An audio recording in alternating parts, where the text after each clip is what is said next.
वरिष्ठ पुराने लोग कई कहावतें बना गए हैं, वो कहावतें सही में चाहिए यथार्थ भी होती हैं, सत्य भी साबित होती हैं। ऐसी दो कहावतें हैं, एक ये है कि पाप का घड़ा कभी ना कभी भराता ज़रूर है, और दूसरी कहावत ये है कि चोर कितना भी शातिर क्यों ना हो, एक ना एक दिन पकड़ना ज़रूर है। यह कहावतें वर्तमान में धार के सेंट टेरेसा मामले में सही साबित हो रही हैं। धार सेंट टेरेसा के संचालक डॉक्टर दास के सुपुत्र सुधीर दास ने जो ज़मीन धार महाराज द्वारा दान में दी गई थी सेवा कार्यों के लिए, उसे बेच दिया और कागजों में हेराफेरी करके पूरे मामले की 420 की है। हालांकि अब पुलिस ने इस पूरे मामले को पर्दाफाश किया है, आरोपी बनाए गए हैं, गिरफ्तार किए गए हैं, जेल भेज दिए गए हैं। लेकिन ये मामला अभी आगे और जारी रहेगा।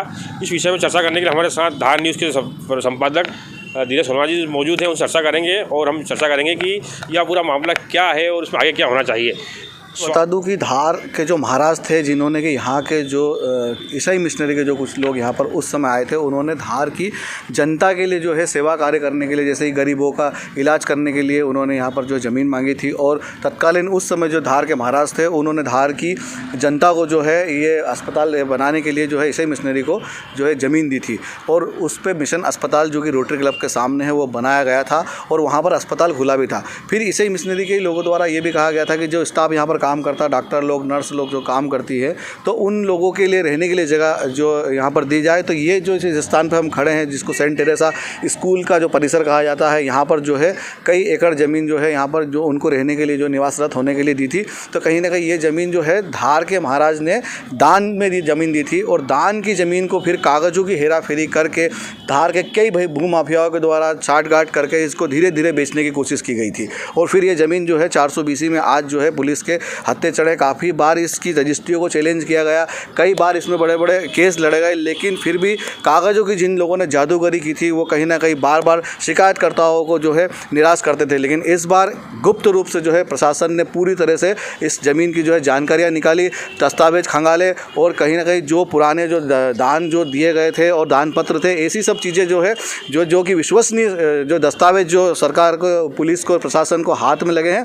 उसके बाद इस मामले में जो 28 आरोपी अभी जो बनाए गए हैं, जिसमें 2 मुख्य आरोपी जो कि पुलिस के हत्थे चढ़े हैं, बाकी के लोग जेल है, एक जो है अभी पुलिस रिमांड पर है। लेकिन फिर भी कहीं ना कहीं इसका जो मुख्य आरोपी एक और जो कि सबसे बड़ा सरगना है, सुधीर जैन, जो कि अभी भी पुलिस के गिरफ्त से बाहर है। जैसे ही पता चला कि धार में जो है पुलिस ने कार्रवाई की है और वो यहाँ से जो है फरार हो चुका है। और जो कहावत मैंने आपको बताई है कि चोर कितना भी शातिर हो, एक ना एक दिन पकड़ना ज़रूर है, वो कहावत इसलिए बोली मैंने कि चोर 2 प्रकार के होते हैं। एक छोटे मोटे चोर जो चोरियाँ करते हैं, जिन्हें पुलिस पकड़ती है, और एक चोर वो होते हैं जो सरकार को चूना लगाते हैं, सरकार के टैक्स में चोरी करते हैं और दूसरे की संपत्ति को बेच के खा जाते हैं।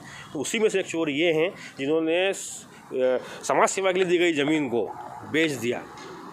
इसी से संबंधित एक मामला हो रहा है जिसे आनंद नगर कहा जाता है। आनंद नगर के अंदर कुछ रोगियों की सेवा के नाम पर ज़मीन ली गई थी और उस ज़मीन को बेच दिया गया है। उस विषय में हम चर्चा करेंगे दिनेश जी से। दिनेश जी, एक आनंद नगर है जो कि इसी से संबंधित है, इसी से जुड़ी हुई मामला है वो, तो उसके मामले में क्या बोलना चाहेंगे? मैं बताना चाहूँगा कि धार शहर की जनता को शायद ये भी नहीं पता होगा कि जो नटनागरा तालाब है उसके पास में एक आनंद नगर करके एक स्थान है जो कि दिलावरा रोड तरफ जाता है। तो वहाँ भी आनंद नगर के नाम से एक ज़मीन जो है वो भी धार महाराज ने यहाँ के जो है कुष्ठ रोगियों की सेवा के लिए दान में दी थी, जिसमें कि जो आज की तारीख में जो शहर के अंदर जो कुष्ठ रोगी जो घूमते हैं वो लोग वहीं पर उनको जगह बसने के लिए दी थी और उनके इलाज के लिए, उनको बसाने के लिए ये जगह दी गई थी। लेकिन कहीं ना कहीं धार के भूमाफियाओं के द्वारा उस ज़मीन को भी खरीद लिया गया गलत तरीक़ों से, कागज़ों पर उसमें भी जादूगरी की गई। और आप देखते रहिए खबरदार।